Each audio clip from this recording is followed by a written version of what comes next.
Coming to you today from the Southern Legend Outdoors Studio, the Be a Legend podcast. Brought to you from SouthernLegendOutdoors.com. And now your hosts, Kevin Bearfield and Carrie Nelson.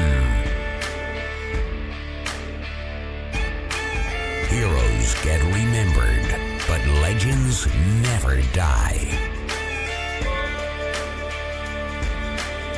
It's your time now. Be a legend. Welcome to another Be a Legend podcast sponsored by Southern Legend Outdoors. Got Carrie Nelson here with me tonight and his son Eli. So Eli, we're glad to have you with us tonight, bud. It's good to be here.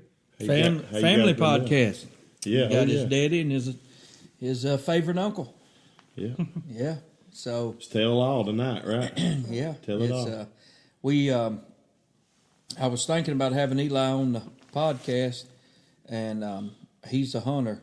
He loves to hunt and got a passion for it. And we've talked about passing it down, you know. Yep. But we have had some fun times as a family. And sometime we'll have to have Eli back on when we've got time, or when we're trying to fill time on the podcast and tell about our trip to New York that time. Oh, yeah. And the He guys... was a little fella. He was little. But when you think kids are not listening to the conversation... Oh, yeah. About an hour and a half after an episode in the airport at New York, we found out that Eli may have been young, but he had been listening to two guys in an argument. So, but yeah, it is good to have Eli. Eli's going to be 19 next month, November the 15th. He was actually born on the Sunday night of one of y'all's Bible conferences. Okay. So y'all's conference will be the week of the 15th. That's right. Yeah. And what happened was Brother Ron Lovins from Mark Tree, Arkansas, had come up that Sunday night, was going to spend the night with me, and him was coming that Monday to the conference.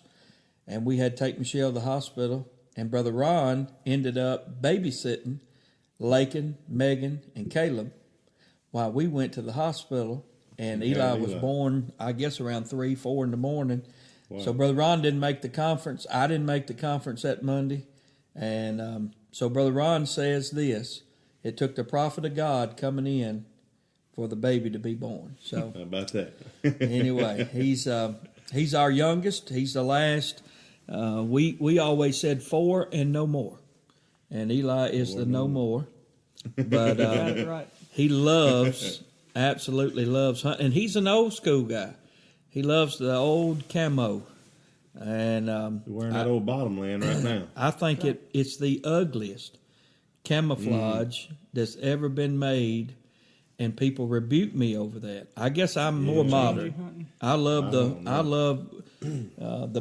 breakup look and the grass look and all of that. Eli has seat covers in the bottomland. He has hats in the bottomland. We did buy his Grace Outdoors hats. And guess what he taught me into ordering? He got the bottomland. I like it. I'm a bottomland fan too. Daddy likes it. Does he? He likes it more than I do. Yeah, I don't like it. I mean, if I'm cold, I wear it. Oh yeah. But if I'm buying, I ain't buying it. What's your favorite? I'm more of a brown. I like the tan brown look. And anything that's got brown or tan, I just like it. That's what my seat covers are.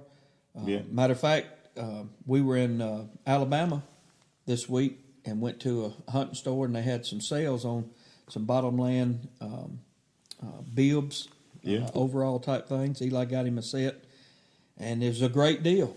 And I couldn't pull the trigger. It was going to cost money, and I don't like it. So, and I'm not mad about it. If I'm going to buy it. But I do like a brown. I like the brown, mixed in. All the time we've talked, I didn't know you didn't like bottomland camo. There you go. And Brother Jody Harrison, Yeah. that we've got coming up on a podcast later on. Yeah. He rebuked me. He likes it. Oh, yeah. And don't like the fact that I don't like it. You'll kill more turkeys than deer with bottomland. Really? That's right. I like it. I mean, and it's a popular camo in duck hunting as well. Mm-hmm. Bottomland is, and I'm kind of torn. I like the Max 5. It's more of, like you said, kind of like similar to more like the mossy oak blades. More the blades of grass. That's what he likes. But that Bottomland has caught on the last couple of years, and it's real big. Of course, what you're wearing is a Drake pullover, and it's just a real popular. It's kind of a crossover camo because you can wear it deer hunting, you can wear it turkey hunting, you can wear it, duck hunting. So whereas kind of with the Max 5, I like it, but it's not really a deer hunting type camo.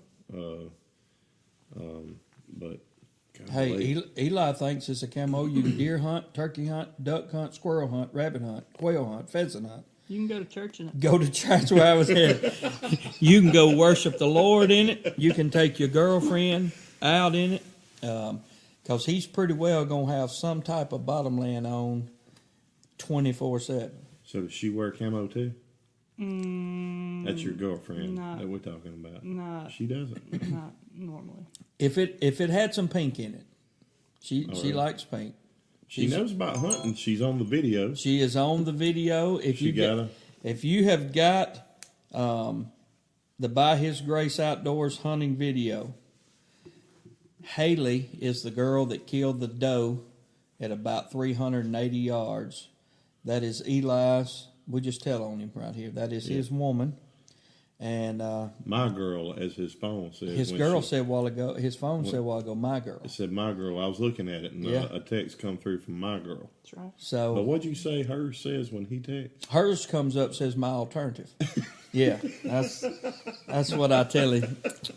But anyway. Eli, you got anything you want to say to that? Well, no, I'll just keep quiet on that one. Eli is... as we said, Eli is our youngest. When Eli was 10, God gifted him with playing, and we've got so many memories of him playing instruments. And he picked my mandolin up, Kevin, one day. It was on a Tuesday. I'd been to a nursing home in Winona, Mississippi, and sometime remind me, I'll tell you a Winona story about hunting. But I was in Winona at a nursing home. We was playing, and he was 10. I made him get up and sing Jesus Loves Me in front of all those elderly people. He had his head down, wouldn't even look up. I tell him he sang Jesus Loves Me like he didn't love Jesus at all. He just had his head down. And I felt bad. I really did. I thought I'd embarrassed him. And we got in the vehicle coming home. And I was just kind of talking to him. I'm like, Daddy wasn't trying to embarrass you. Those older folks just love kids, and they don't get to see a lot of kids because a lot of people won't take their kid to a nursing home because they think they're going to catch something. They're going to get sick, get the flu.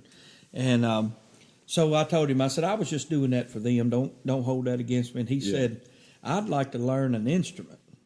And I said, well, Daddy's got a mandolin. I don't play it much. I can't play it really good. I said, but it's small and you got little hands. When we get home, I'll tune that mandolin and you can see if you can play it.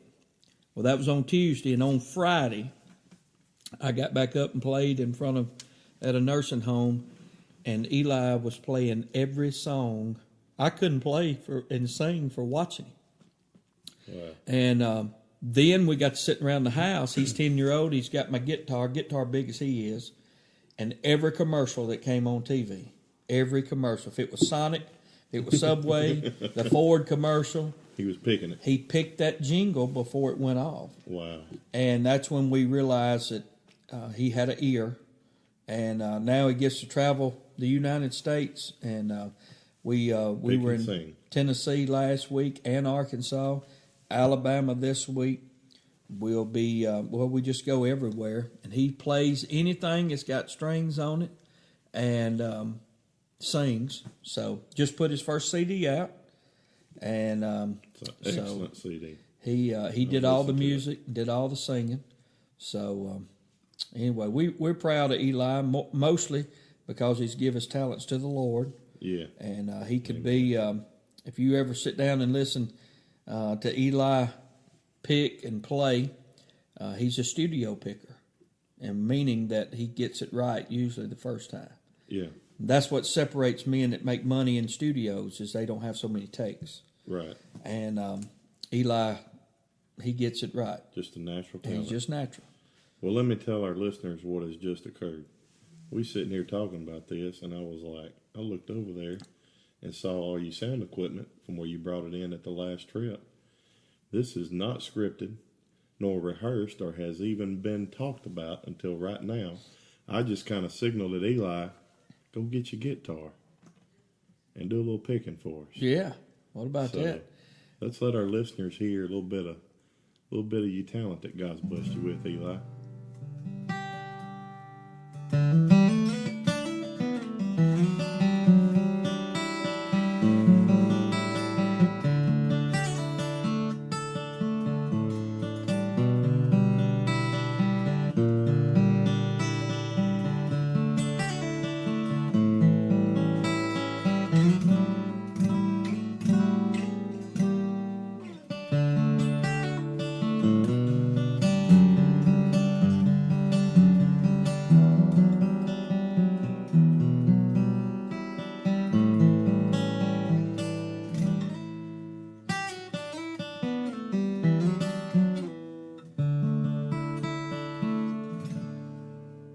Oh man, About that. awesome. Love that, bro. Being this ain't I video, could listen to that all night. I know. Being this ain't Put me to video, sleep. that was really me. Huh? I'm trying to take credit for that. Ain't Oh. can't nobody see. Oh. This is podcast. So no, it wasn't me. Should have done a Facebook Live of that. We should have. And, Thank you, Eli. You're welcome. Eli, He's a man of few words. He doesn't say a lot. he don't, and you would never know he played nothing if I don't brag on him. He'll go places, and I'll say, "Man, have you ever heard Eli pick?" And they're like, "No." He will never. And I guess that's one thing that's impressed me about him the most is if I played like that and could sing like him and look like him, 19-year-old, You've been showboating, right? I've been standing out there in front of, hey, you heard this yet? You know. And so he got my hunting passion, but he got his mama's personality humility. like that. He Yeah, really yeah. did. Because Michelle would never say nothing either. I'd be. Yeah. So, but he's he's really in the last year or so come on with the banjo. He's always played the and so his CD he showcases a few of his instruments, and we did the CD, Kevin, in memory of a good friend of ours, son, Yeah. who was Eli's good friend, Yeah. Russ McCorder. Yeah. And a lot of you that listen know Brother Brock McCorder, and finna come into the Thanksgiving time and the Christmas time, and always have people on our hearts that have, those are just times where memories get big. So this CD was in memory of them and tried to help them heal. And Eli did a tremendous job on that CD. It's called Memory, in memory of Russ. Yeah. Well, that's what we don't try to say this a lot. We get more, I think we talk more about our podcast topics and things, but I want to stress again, when we say be a legend, that it's not about me. It's not about you. It's not about what we're doing, but it's taking what God's given us and using the talents and the abilities and the resources that He's blessed us with to bless others. Sure. And to help others. And that's, I think it's well worth, giving praise to people around us who are trying to do that and trying to teach a younger generation to live for the Lord, to give their talents and their abilities and the things that God's blessed them with, give it back to God and see what He can do with it. And that's what Eli's trying to do. Yeah. And so, Eli, thank you for that. And I know in his generation, we look at it and we admire it from a different view than what his peers and what younger kids behind him are looking at and looking up to him, and certainly will make a difference in young people and in their lives, as they see someone like you, Eli, who, you're giving your talents back to God. So thank you for doing that. And it's a real encouragement. I know not only to me, but that's an encouragement to your mom and dad. Sure. When they can go to bed at night and lay their head on their pillow and know that you're trying to serve the Lord. Yep. So thank you for sharing that with us tonight, and for the stories. And so we're glad for Eli to be on with us, and he'll join us again. He's always around. Yep. Most of the time when we're doing the podcast, he's here and around us. We got him cleaning the kitchen because we finished eating. I was thinking when you was talking about giving back and stuff, and this just popped in my mind. I preached a sermon, Brother Mark Newell, who was on our show, our podcast a while back. He preached a message on Jonathan, and I took that message. And now we're hunters, right? Right. So if I run out of shells in the wood, and I got the same gun you got, and I'll borrow a shell and shoot it, thinking, well, I'm the same way with preaching. Mm-hmm. His sermon fit my gun, and so I shot it. And as you heard, just brother, a reload. Yeah, just a reload, but it still killed. Yeah. And oh yeah. But I was just thinking, you'll be a legend to others when you're not a legend to yourself. Yeah. That's true. And I was thinking about, with Eli and his gifts, and this is not something, I'm not telling y'all something that me and him don't talk about in private, but I've told Eli for years, we're worshipers. We're going to worship the Lord. We're not entertainers. And some people have bought in. Some people started out worshiping and they become entertainers. They felt like they had to entertain to be sustained. Yeah. And we're not that. And that's what I told him. I said, when you become an entertainer, then you're going to have to do it on your own, because Daddy's not an entertainer. But here's what happens with him not trying to be an entertainer. He's very entertaining. Oh, yeah. As you said a while ago, you can sit there and listen to that all night. Every instrument he picks up. We went in a dulcimer shop in Mountain View, Arkansas the other day. Never had played dulcimer. Sit down on that thing, had it winding like a dobro, And my point of that for everybody listening is we learn a lesson. Eli teaches me through his humility and his servitude. And nobody sees the hours that he puts in setting up, breaking down, toting, putting strings on, practicing. They see the 15, 20 minutes before sermon that we get up and sing. But there's a lot, the travel. Yeah. And when I say he's give up a lot, he's got a lot. The Lord has blessed him with so many friendships. And here's the thing about our podcast. Eli has got to meet the same people that I've got to meet. Chad Clanton and Ray Cobb, who was just on our previous podcast. Mm-hmm. They, listen, if I'm coming their direction, they will know, you bringing Eli? Yeah. He's made the friends that I have. Yeah. Brother Jody Harrison that's coming up. He's probably getting you some bookings out there. Hey, let me just tell you straight up, I am getting to travel because of Eli and Richard. I am the first to say that. Wow. And I'm thankful for it. Yeah. And you know who you remind me of, and I don't know if I've ever told you this, but your daddy will agree. He's and give a shout out to him, close friend of mine. We grew up together. Didn't live close to each other, but we grew up together in Ben, Rochester. Yep. You play like Ben, and he's got the personality like Ben.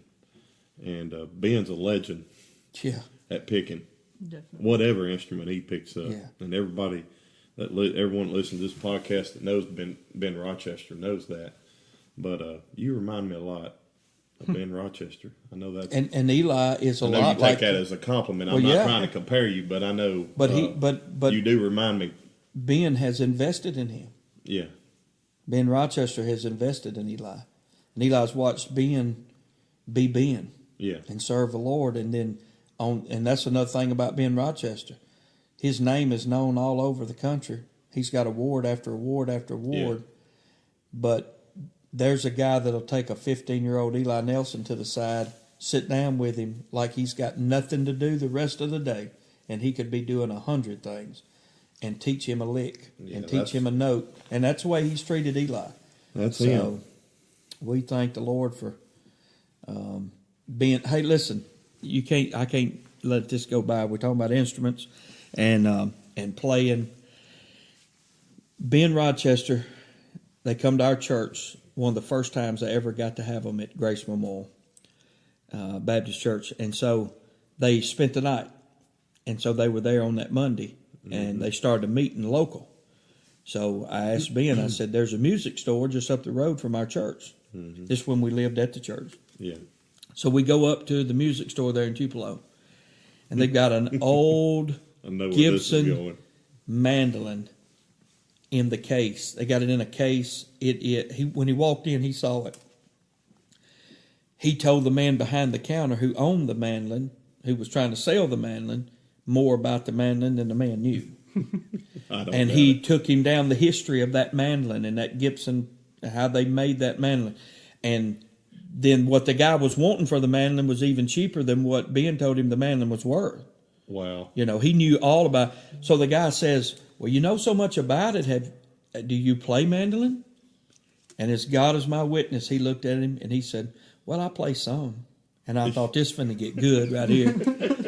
And Ben, that guy was about to hear mandolin play. Listen, in a store's way full. that he's never heard before. Store is full of people.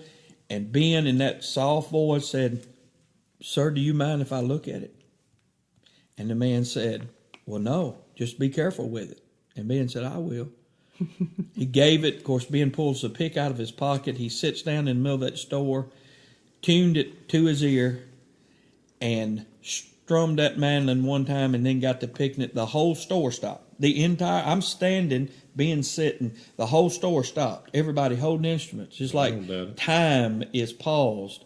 The man that's selling the instrument, I'm sure he's thinking, I might have just sold this thing, because this guy, he gets done playing that mandolin, and I promise you that guy says, "Look around. Anything else you'd like to play?" Ben's picked up the guitar, the banjo, the fiddle. He's going, and the people in probably would have put him out there on the street and play and bring business. Nobody left the store. Yeah. Everybody stopped shopping and started listening. But that guy would have never known, Ben would have never told him, "Hey, man, I'm the best." No. "You are the best, Ben." And he would have never said that. Yeah. But all he had to do was pick it up, and then it was obvious. So. Wow. There are probably countless stories of that happening with Ben Rochester. Yeah. Yeah, I guarantee you. Probably a few with Eli Nelson, too. Yeah, we've had that. So. I showed you the video at Mountain View. Yeah. We'll have that sometimes. Yeah. People, you'll say, "Yeah, he plays some." Yeah. And they're probably thinking, "Well, I bet he's a little strummer kid. He picks that thing up and smoke comes off of it." As a daddy, I'm standing there glad, right? Swelled up with glad, but I'm also mad. I mean, you can't look at that talent and not want some of it. No, I mean, and I just I have to bow down and say, "You are the man." Well, we didn't even script this or even talk about this. Eli found out over pizza. He found out he was going to be on the podcast over pizza. It's been a good start to our podcast tonight. You are Ken and Mark tonight, Both. And already you filled their shoes better than. I mean, said much. And he hadn't said 10 words, but Mark's in North Carolina, Ken's in Montana. Yeah. Mark is in North Carolina with Brother Jody Harrison, so we might read something about them on the news tomorrow. You never know about them two when they get together. Said something about he's going to be doing some Hollywood hunting up there. Yeah, Mark's filming for Tecumseh this week in North Carolina. Yeah. So on they'll be what Brother Jody called it, some kind of horns, Mr. Bighorn or something like that. So they'll be. Then he's preaching for Brother Jody. Yeah. Sunday. Ken and them should be coming back tomorrow. They're coming back tomorrow. They all killed trophy. You see the pictures? Trophy mule deer. Ken got really the big nice. In fact, we'll post those out on our website. We get them back and get good quality pictures from them and put those on the website. He took my camera. He got He got every kill except his. So we got killed a nice one. He did, but we got our good. father-in-law on camera. So after I edit it, it's going to be good. It'll be really good. That's going to I'll be add good. some things. We'll have fun with that. We'll have fun. Well, let's do our football picks. I guess we got to start out with state. There are not a lot of games to cover this week, so we're going to dip over into the East. Yep. We normally don't do that, but since we've got Alabama, Auburn, LSU, and Ole Miss are all off this week, it didn't really leave but a couple of games, so we thought we'd just cover the whole SEC this week. Got Texas A&M going to Mississippi State. The State's a 2-point favorite. A&M's ranked 16th. Well, that's going to be a tough pick. I don't know. I mean, there's just such a big quarterback question going on at State right now, and it's going to be. And who'd have thought that? I know, man. But we talked about it, and we thought it would happen in the number 2 game. Yeah, and it didn't. He's coming off of that injury, and it affects a quarterback. I don't know if that's what's going on, but there's something going on. He's struggling passing. Well, he is who we thought he was. He can't throw. Yeah. And over the last 2 seasons, he's been able to run. Yeah. They've been effective running, and he hasn't had to throw, but here and there. And when he did connect, it was a big deal because nobody was expecting it. Yeah. But he just cannot throw the football. And can he run it? Yeah. Can he run it with the best of them? Yeah. But he can't throw it. Yeah, and now everybody's, everybody. And that happened last year in the Egg Bowl. Closing in on it. Last year in the Egg Bowl, we're Ole Miss fans. I go back to the Egg Bowl. That's when he got hurt. But we had, up until the time he got hurt, I mean, he had already threw a pick. We were up 7-0, and we had made our minds up. He's not going to have 7,000 yards rushing like he did the previous year. Yeah. Well, other teams have done that too. I mean, everybody is stacking the box. They're making him throw it. Yeah. Man-to-man coverage, receivers running wide open. He can't throw it. So here's the question. And he doesn't have a great receiving core. No, not like they have in the past. So in his defense, there have been some drop passes there that would have been game changers for him. Well, I think they were shocked that he actually threw it to him. Maybe that's what it was, And but I will say this: the other kid is very athletic. Yeah. I mean, he was hyped coming out of high school, but he's not going to be able to run. There's not going to be a fear of him running like Fitzgerald. No. I don't know of another quarterback in the country that can run it when Fitzgerald's on and those gaps are open. He has proven that. What do you mean he's proven? Sure, he's proven. He's number 1 in the SEC, topping Dax and Tebow. Mm-hmm. Yeah. So he's earned his title of being a bad man. But shutting him down running, he can't throw. Yeah, how can he own that record? Think about it. And we're sitting here this week, and the biggest and he may be the backup. debate is he going to start this week? I know it. How crazy is that? And this Coach Moorhead coming in, supposed to be the coaching hire of the century, and a few games in now, it's just we know how it is as Ole Miss fans. I mean, you're high one week and you're low the next week.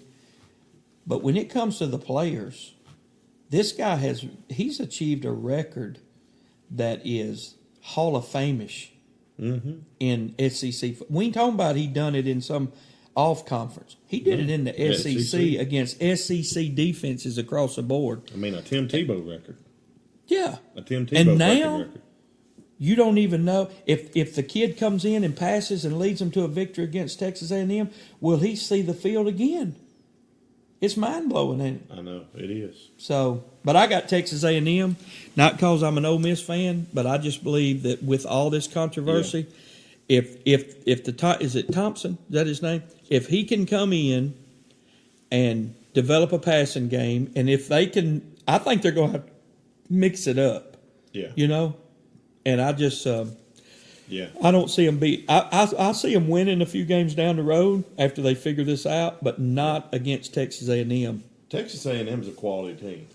They're well rounded. They've got all the tools on both sides of the ball. Am I right? 2 losses, Clemson and Alabama. Yeah, I think that's right. I'm pretty sure That's it. Clemson number 1 and number 2 and at the time. They beat Kentucky. They gave Kentucky their first loss. So I mean, A&M's they're 16th in the country, and they may be better than that. Maybe. But I'm glad Mississippi State's playing them this weekend, and I'm glad we're playing the off team. Because now it's two off teams playing each other. Yeah, I'm taking Ole Miss this I'm, week. well, I'm flipping a coin. I'm afraid that in the middle of off week, Matt Luke's going to call a timeout and they're going to kick a field goal and beat us. Well, I'm taking A&M too. I think A&M. I think they'll. I think it'll be close. And 2-point favorite State. Man, that's probably going to motivate A&M a little bit too. That they're 16th in the country. Yeah. And State's not really looked that impressive. 4-3. And they're down. Vegas is kind of down on them right now. So Ken's going with Texas A&M. Richard, our State fan on the panel, is going with Mississippi State. And he said only because it's at State. Oh, wow. So Richard had an intelligent pick. Yeah. Eli, who you going with? I'm going with A&M. A&M. Is that because you have an Ole Miss hat on your head, or because you really think A&M's going to win? It's because Nick Fitzgerald had 59 yards passing last week. Yeah, that's right. That's what we're talking about. You let him throw for 120 plus every game, and run for 200 because he can. They would, because here's the thing about their defense. Hands down, they've got NFL talent up front. So you get that offense clicking, and defensive offense getting along and complementing one another. They could be what they thought they was going to be. Yeah. But Fitzgerald, I believe that he has held them back because he cannot throw the football, and everybody knows it. And they're like, until you throw 3 touchdowns in one game, we're not moving out of this box. Right. So well, and that's what happens at this point in the season. You've exposed too much tape. Yeah, it's too much out there. They know what your strengths are. They know what your weaknesses are, and they're going to exploit those. So, I mean, it happens to every team. That's why a team like Alabama is so successful, because they don't have many weaknesses showing. No. I mean, that's why LSU is doing what they're doing. They're not showing a lot of weakness. So, wow. Okay. Let's do another pick. Fitzgerald start. Or does he bench? I think he starts, and this is what I think. I think they've already got the script. I think they've got the first 3, possibly 4 possession script. Yeah. And coaches do that in football. Yeah. You know that. They're going to come in. Those first 2 to 4 drives are scripted. You know, you get a punt block, a turnover, and that's different. But just a regular drive, they're scripted. And I believe that Fitzgerald comes out and gets the first, possibly the second start. Yeah. And if he then doesn't produce, if it ain't 14-0, Thompson will come in and may come in on the 3rd drive regardless. Yeah. You know, that's what I think. He'll probably be hearing from the stands if he doesn't make after the first play. He better not have a negative first play. There'll be cowbells ringing like they ain't never rung before. So,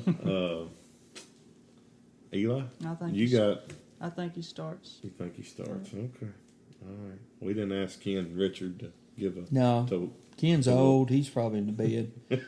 And Richard, I can tell you what Richard said this week. I'm sick and tired of Fitzgerald. He's ready for the new quarterback. And I think I think the State fans. Here's what they see. He's a senior. He's done. You know, he's done, and we're not going anywhere right now. And it would be a huge disappointment to the State nation if they don't make a bowl game with this excitement around the coach. And Dan Mullen said, this is the best team that I've had since I've been at Mississippi State. That's what he said before he left.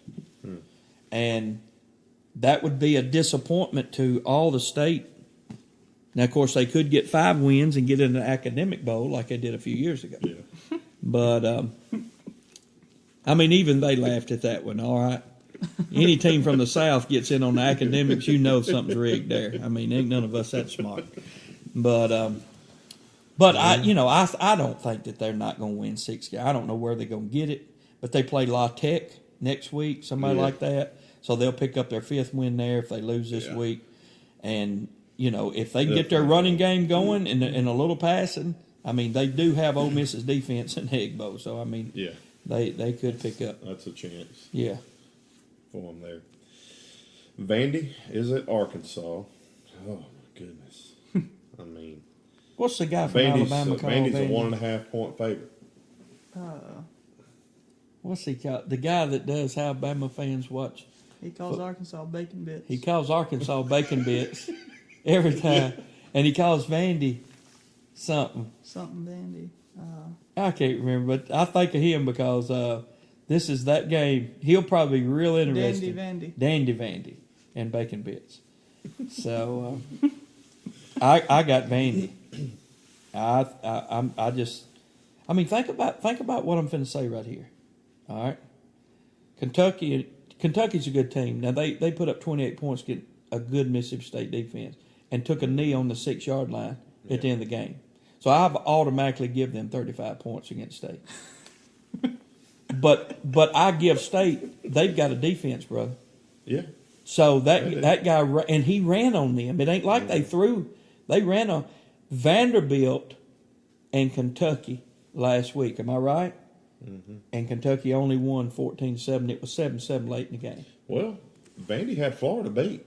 There you go. They should have beat Florida. Mm-hmm.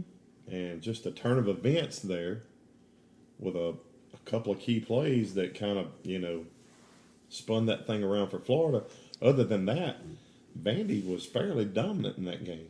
I mean, I just think they'll handle Arkansas. Yeah, I do too. I want to give Arkansas, they're still in the SEC, so I want to give them some credit for still being, I want to validate them somehow. And I don't know, I got to think they're going to find an SEC win somewhere, surely.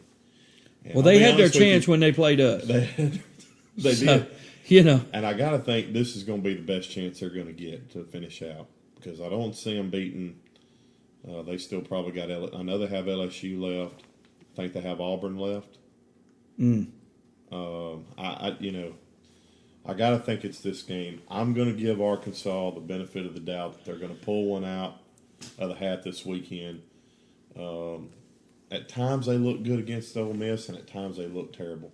Well, Ken's going with Arkansas. Yeah. Ken's going with Arkansas. Yeah, Richard's going with Vandy. I'm going with Arkansas. You're going with Arkansas by a lot. Wow. The young buck comes in with a prediction. At least 3 touchdowns.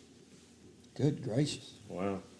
Well, you better hope that for a game that doesn't mean that much, it's probably one of the closer picks of the week. So bacon bits. Kentucky at Missouri. Missouri's a 7-point favorite. How is that? I don't know. You think that's a misprint? Yeah, it could be. Or either we read it wrong or something. I don't know. Or maybe the people Alabama that picked that just haven't watched Missouri. They played Bama close in the first quarter. quarter. I got to give you credit. You called it. When they were undefeated, you said they will come back to earth and Kentucky will be Kentucky, and it has happened. I mean, they're still winning, but only Kentucky can they be ranked beat 12th and be supposed to get beat by Missouri. Yeah. Surely we read that wrong. I don't know, but I'm going Kentucky. Yeah. Because here's what I want. Here's what we got to remind everybody about. They're just not. They've got an impressive record. 6-1.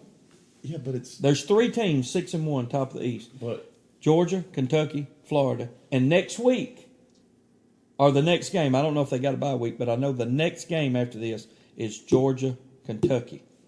So what I want to see is Georgia win and Kentucky win, and that way that's a 7-1, and it's a big. If Florida wins and then Missouri wins, then Florida's going to be the 7-win team. Yeah, your guy. I mean, the quality win that Kentucky's had has been at Florida. I mean, and it made them mad. Yeah, it did. Because I don't know that they would do that again, but no, it certainly woke them up in the swamp. But hadn't you rather see Dan Mullen get annihilated in the SEC championship game than Georgia? That should be your wish. You should want Florida to win out. That's a double-edged sword for me, man. Because, they got to win games to get there. Oh, but and you know what I've said. I don't want him to ever win another game again in his life. I thought maybe with a few church services between now and the last podcast you'd get that right, but apparently you haven't. I'm not. You still got that bitterness. But hey, if they turned that Vandy coach loose the other day on the sideline, he's finna toting one now. That dude's stacked. He's muscle. You not see him get into it? Oh, he didn't want any of that. No. Well, you notice what he did. He waited. If you go back and watch, I challenge you. You know why? Because you know how much I can't stand him. I literally watched that. I bet you I watched that 60 times. If you don't believe me, ask my wife. Because she was sick of me rewinding because I was trying to watch every little piece of what happened with that.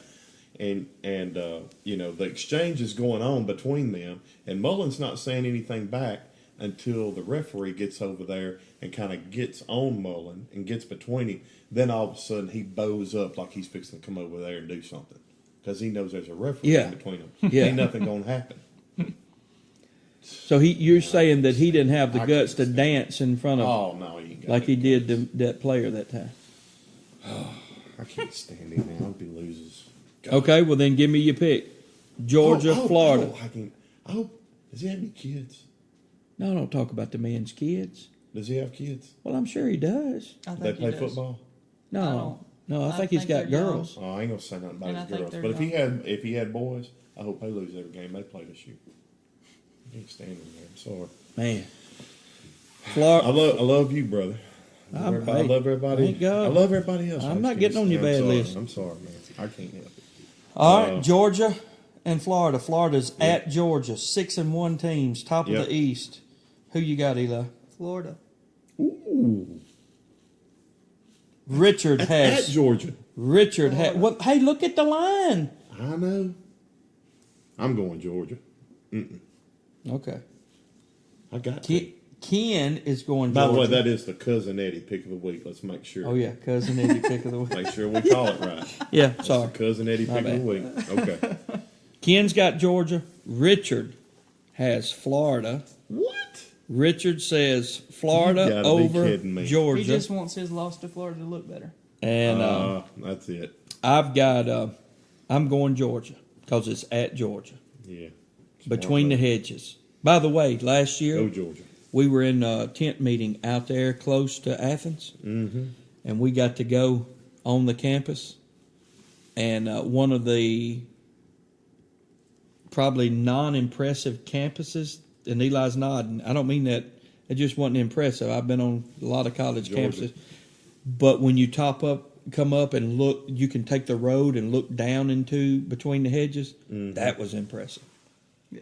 I've Like- never been there. Like, I would love to see a Georgia football game. Not really them playing Ole Miss, but I'd like to see. But really, they've got a road like you can come up and you can look down in the stadium. Wow. And I'm telling you, man, I'm sure it's blocked off during impressive, games, huh? but we were there during a weekday. It was really impressive. Wow. So, Never been there. but anyway, being it's at Georgia, Florida is going down. Georgia, I picked Georgia. You picked Florida. I know you're going with Georgia because you're not picking Georgia Cousin all the Eddie. way, man. All the way. All right, here we go. South Carolina versus Tennessee.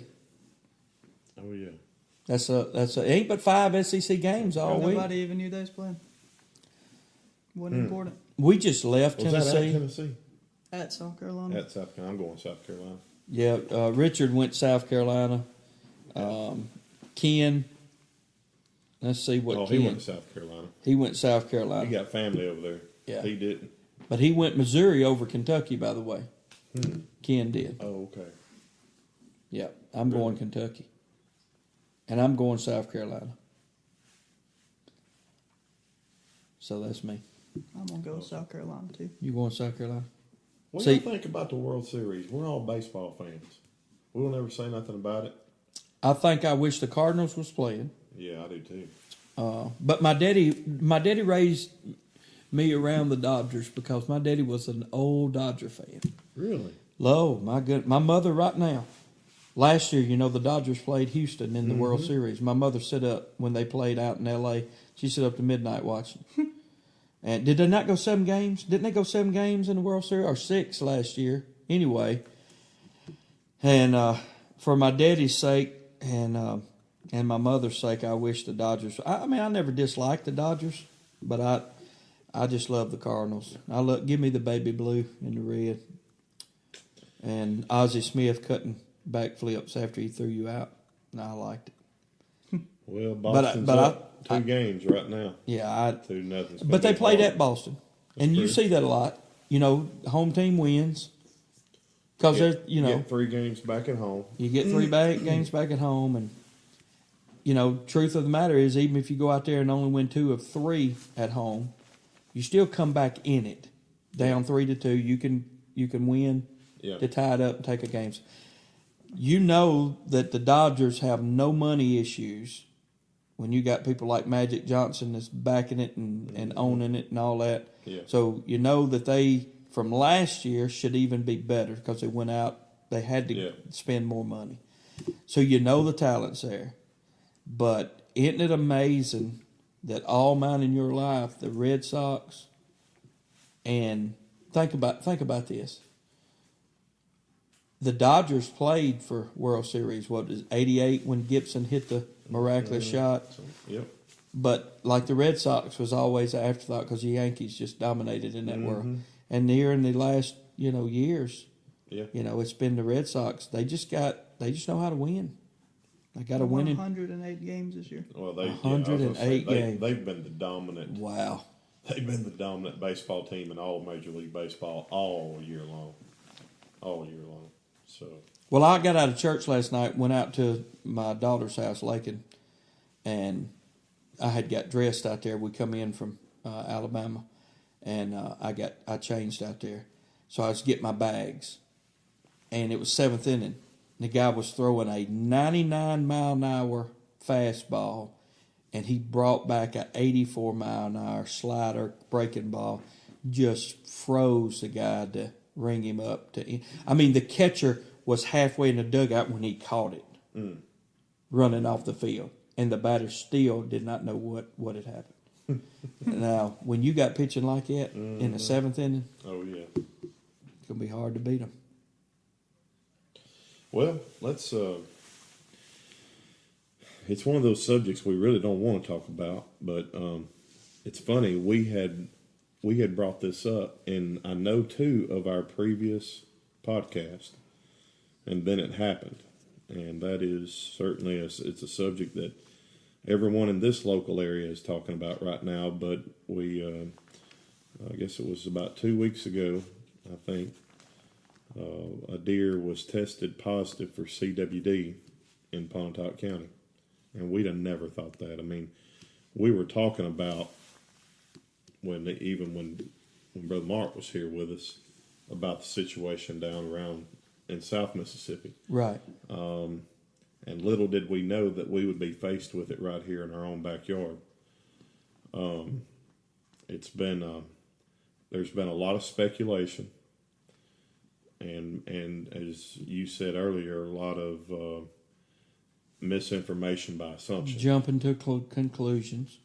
The truth is what we do know, and we've talked to some game wardens and gotten a little information. Of course, it's not really their call. They just keep turning us to the biologist. Yeah, they enforce the laws. That's what their role is. We actually made a few calls. We wanted to try to have someone on the podcast tonight, but it didn't work out. But we're going to try to get someone, because I think a lot of guys, the thing that we're finding is that most of us really don't know anything. We're all talking about it, but we don't really know the facts, because this is not something that's been native to our area in the past. I don't know of any case in my lifetime of a deer in our region, in our area, that's ever tested positive for CWD. So there are a lot of assumptions going on, a lot of misinformation. There's also some good information floating around out there, but we just really don't know. What we do know is that we feel pretty certain that when the test results come back from Iowa, that deer more than likely will have tested positive for CWD.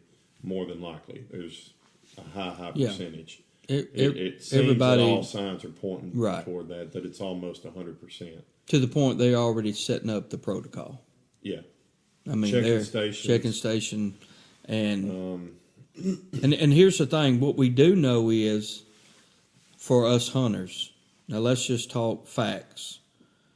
The first thing you hear when you hear the CWD information several days back, you hear, oh my goodness, they're finna kill all of our deer for testing. They're finna slaughter our deer. Well, where that came from was last year when they found CWD down on the river, it was at the end of hunting season. Nobody's hunting. Nobody's out there killing deer.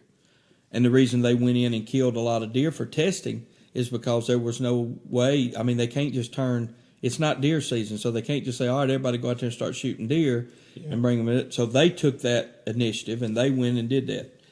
Now, this is at the start of hunting season, so our information with people in the know is saying to us that they're not fixing to come on our properties and slaughter our deer for testing. What they're going to do is depend on the hunter to come to the check stations. Yeah. And what they're going to do is they've got these volunteers check stations. Elvis Presley, there in Tupelo, right outside there, is one that's close. And what they're going to do is they're going to provide a bag. This is our understanding. They're going to provide a bag to where the hunter can take the head of the deer and they're going to explain how much of the neck they want. And you'll cut that at that point and you'll put it in this bag. This bag will be numbered and you'll get that same number give to you. And then in several weeks, you will get a result back to let you know if the deer that you turned in for testing has CWD. So two things happen. You're providing them with a deer that they didn't have to go out and harvest. You got to still hunt. You got to still harvest the deer. And you also got the peace of mind to know, does this deer have CWD? Are we naive to think that people have not eaten deer? If it's that bad, I found out that there's over 23 states that have already tested at one particular time positive for CWD. So the odds, if that's the case, the odds of somebody eating a deer with CWD is probably pretty good. Somebody at some point is eating it. But we have now, I'm not saying there hasn't been one. I'm just saying with my research, I've seen no article and talked with anyone that's ever had any human complications from it.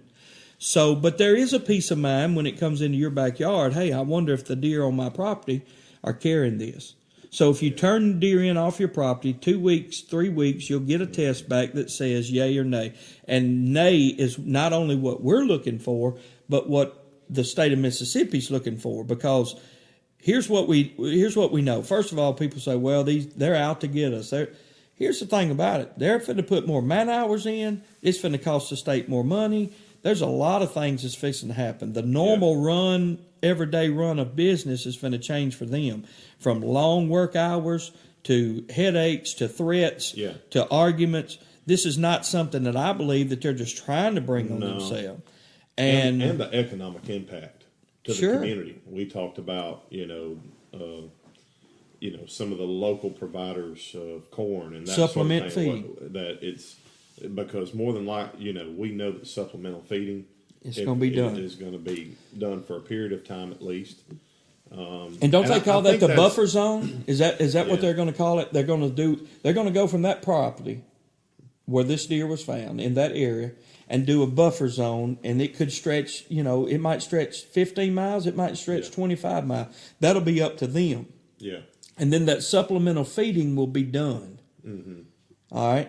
So that does affect the economy because all of your supplemental feeding stores, people that provide the corn and different things that hunters put out, they've already ordered that. They've got it coming. Yeah. They have to. So I think that it'll be one thing that Mark Newell, our Southern Legend Outdoors biologist. Yeah. That sounded good, didn't it? Sounded real good. Yeah. He's not a full-blown biologist. He got his degree at Mississippi State, but he's got, I'm picking Brother Mark. Brother Mark said this, he thinks that everybody will work together. There is protocol. Yeah. But it's not going to be the same. I think all of us can calm down with they're fixing to kill every deer on everybody's property. It's not the same thing that happened last year because it happened at the end of season. Yeah. When there was no hunters to assist and help. This year, it's right before season starts. So if we can get the volunteer program right and they get enough deer to test that they feel they've met protocol, then of course, if we can't find it, if that's the only deer that's got it, right? If that's the only, which would be great for everybody involved. Well, at the end of the day, we don't want CWD in North Mississippi. No. There are a lot of arguments about how it's transferred. I don't know. We really don't know. I've read enough out there. There are certain things they do know through saliva, but it is one of those diseases that there is still enough of a mystery about behind it that they don't know everything about it. I'm going to read here. We pulled up the Mississippi Wildlife and Fisheries and Parks website, which we'd recommend for you to go to get information. That's www.mdwfp.com. And this is what they say. It's a short little write-up, and I thought it'd be worth just reading this to our users, because our listeners, because they a lot of guys out there, again, just really don't know what's going to happen. But what they're saying here, in relation to what's happened, is this is what they say: addressing conservation challenges such as CWD requires an active involvement of those with a passion for our rich natural resources. A primary goal of CWD response and management efforts is to determine the geographic extent and prevalence of the disease. MDWFP asks hunters to aid in this effort by submitting deer for testing during the 2018-19 white-tailed deer hunting season. Further, hunters and landowners can help monitor for CWD by actively looking for and reporting potential diseased or sick deer.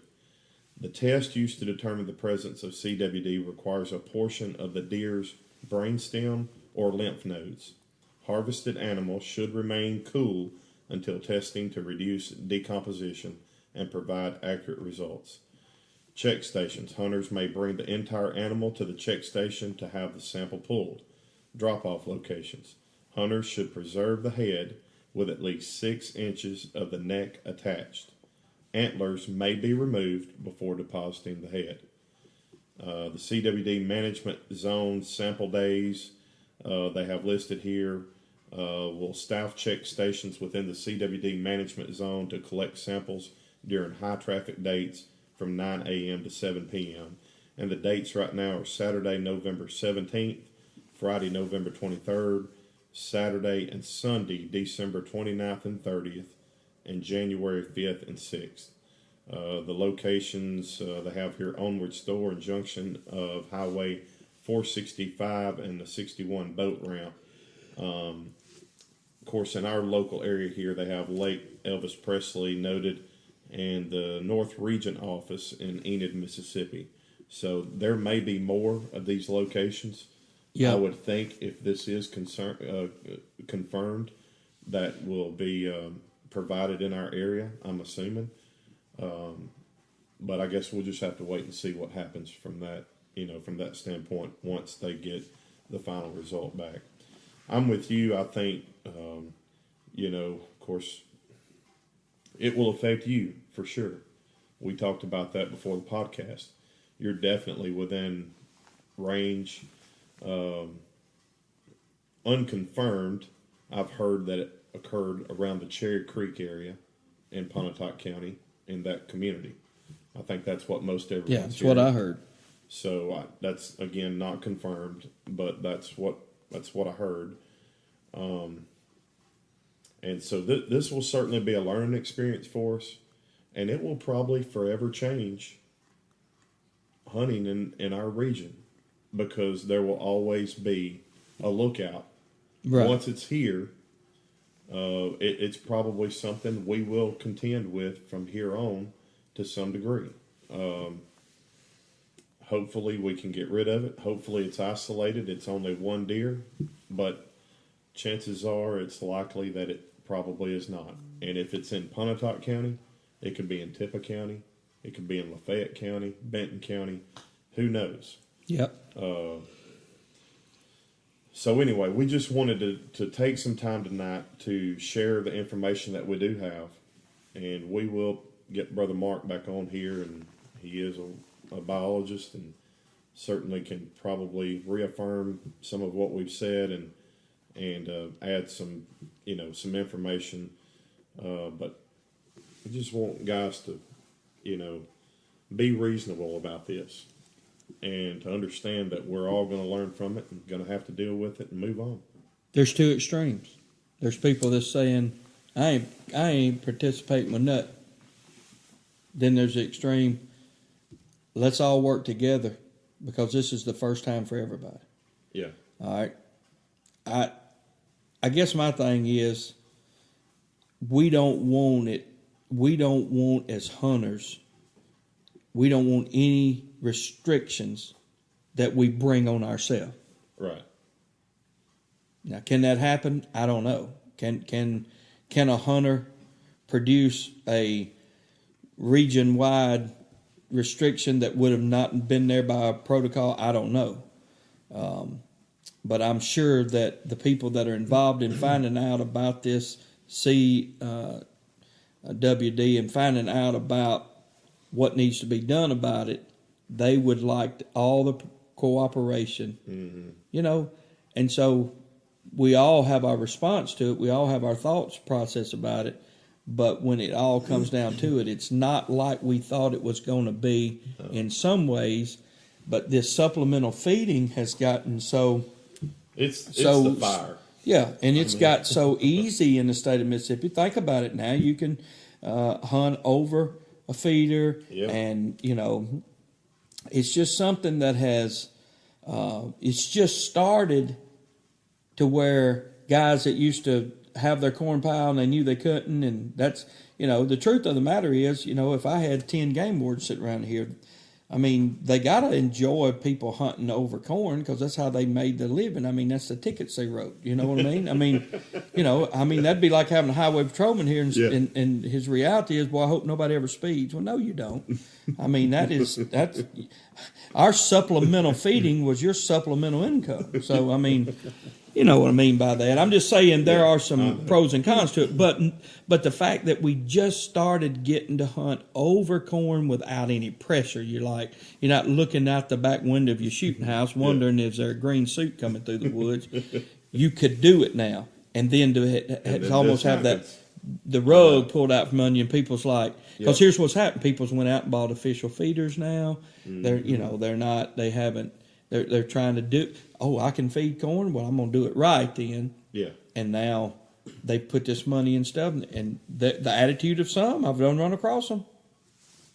They are saying, hey, just give me a ticket. From what I found out, I don't think you want a ticket during this season. During this buffer zone, I don't think that's what you want. I think they're going to crack down in some ways, and tickets are going to be high. That's what I'm hearing. I'm not an expert on it. I'm just going on what I'm hearing. Yeah. And but as you said, it's going to make a big change. It's going to be a change. It's that thing where it's happened, so it's always going to be looked at. There'll be testing at all times now. And, let's just hope and pray that it's an isolated event or an occurrence, and let's just hope and pray that all the testing is good. It's not found in any other deer. It's contained where it's at. If there is a few more deer in that area that they, that we can get rid of it, and then move on, because it'd be a shame, for it to change our hunting in drastic ways after the privileges that we've had. But it is a real deal. It has to be taken serious. They're going to take it serious, and we might as well quit acting like it's not serious, because they're taking this. It is serious. Yeah. And some have said, if we eat it and it don't hurt us, what's the big deal? I've heard that. How many humans is dying from it? Well, none. How many getting sick? Well, none that we know of. Well, what's the big deal? Well, it's a big deal to those who manage our wildlife. Yeah. So if it's a big deal to them, it needs to become a big deal to the hunter. We don't want it to have long-lasting effects to the herd. Right. And I think that's, there is a twofold aspect to this in protecting, the human aspect, but it also protecting the deer. Right. And we interfere in that deer's lifestyle. Man does. Oh, yeah. And so one big way, supplemental feeding. There may have to be some restraints in place. I'm not advocating that. I'm just saying the experts need to be left alone to do their job. Going back to what we said at the very beginning, I don't think these guys have an agenda to ruin our lives. No. They want to see hunting successful. It's good for our state. It's good for our economy. There's just no reason to me behind it why they would want to blow this out of proportion. I actually heard somebody say that it's a conspiracy of the insurance companies. That's how Yeah. that insurance company. We've heard for years that was what, was behind the whole kill all the does that you can. We talked about that a few weeks ago. Because they're tired of paying claims. Yeah. They're tired of it. So. But I don't know. Just to kind of follow up from last week, again, thank you for the podcast you did with Brother Ray and Brother Chad. That was great. It's awesome. Hope our listeners enjoyed that podcast. And if you didn't get to hear that, be sure and go back. You can go back and catch any of our past episodes. If you're just now catching on to what we're doing, this will be episode, I believe, number 9, if I'm not mistaken. So take the time, go back and listen to our previous episodes. They're not really necessarily time-based with the exception of our football picks, but some of the other things that we say are certainly still relevant. So go back out there and listen to those. But again, thank you. That was an outstanding podcast. And then this upcoming weekend, we'll be releasing another podcast because you were in Alabama last week and had an opportunity to speak with Brother Jody Harrison and Preacher Man Custom Turkey Calls. Yep. And so we had him on the phone tonight. Actually, we should have done a podcast. We should have. We should have. Him and Mark Newell in North Carolina. Yep. And so I know you put together a great podcast in your time with Brother Jody last week. And we just want to give a shout out to Brother Jody. Thank you for the time that he spent on that, and we'll be releasing that most likely Sunday or Monday night. Good. But keep a watch on our Facebook feed. You'll see that. Go out to our podcast and like it, follow it, and it'll automatically notify you every time we release a new podcast. Anything you want to say about that podcast? I was just going to say, Brother Jody Harrison is a custom call maker. He makes turkey calls all by hand. Me and Eli have not only been in his shop, we've helped him make some calls. Usually it's calls he's making for us, Yeah. but we help him. I've sit there and sanded, and I've sprayed, and I've turned machinery, but he has an amazing ministry with his custom calls. He does. They're beautiful. He tries to get wood that has history and stories with it, and he just made me grunt call, and he called it something started with an E, wood. I can't. What do you call that, Eli? Do you remember? Was it Ipe? Ipe wood. Epee. That's what Epee it was. wood. I've never heard of it, but it was at the bottom of a mountain that he got to go on a hunt one time. A tree had fallen and ended up getting some of the wood of it. So he had a story behind it. You know, he's telling these stories. But anyway, if you're listening to this podcast, waiting on the one with Brother Jody, go to Preacher Man Custom Turkey Calls on Facebook. And just like with Mark Newell, we love buying product from great men, Christian men, supporting their ministry, supporting their livelihood. Brother Jody's the same way. I'll assure you one thing: for every call he sells, he gives 2 away. I've seen him, Yeah. and it's amazing what he does. He'll be on there auctioning off calls for youth groups, cancer patients, homeless, flood victim. Yeah. He'll see something that happened. He'll get on there. You ever watched him auction? Oh, yeah. He'll get on there, build a call that morning, come out, run it, and say, "Look, I'm gonna auction this call off, and highest bidder, and we're gonna give this money." Great guy. If he has any Facebook openings left for friends, because they will max you out, go out there and be his friend. Yes. Because his Facebook presence is amazing. Yeah. He is constantly out there displaying his calls and just got a lot of great stuff on social media. He does a really good job of that. So, again, thank you for doing that. You're welcome. And looking forward to that podcast. And then we'll pick back up again next Thursday night. Yes, sir. Here and have another podcast. So, really appreciate you guys. Thank you, Eli, for coming on tonight. Doing a little picking for us. Yeah. And we'll have to get Eli back on the show again and look forward to doing some hunting with him this year. And That's right. so it's going to be a lot of fun. Deer season's right around the corner. It's right on. I can feel it. Gun season. We're already Right. in bow season right now. I've got to take Bo a couple of times and do a little bit of bow hunting. He's got a crossbow. Oh, We yeah. haven't got one yet, but we're working on it. So anyway, well, thank you for listening in, and look forward to next week. Again, thank you guys. You're welcome. All right. Enjoyed it.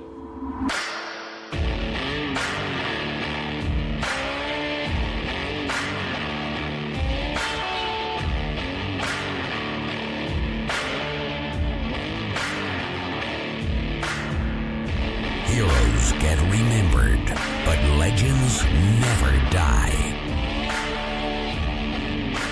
It's your time now. Be a legend.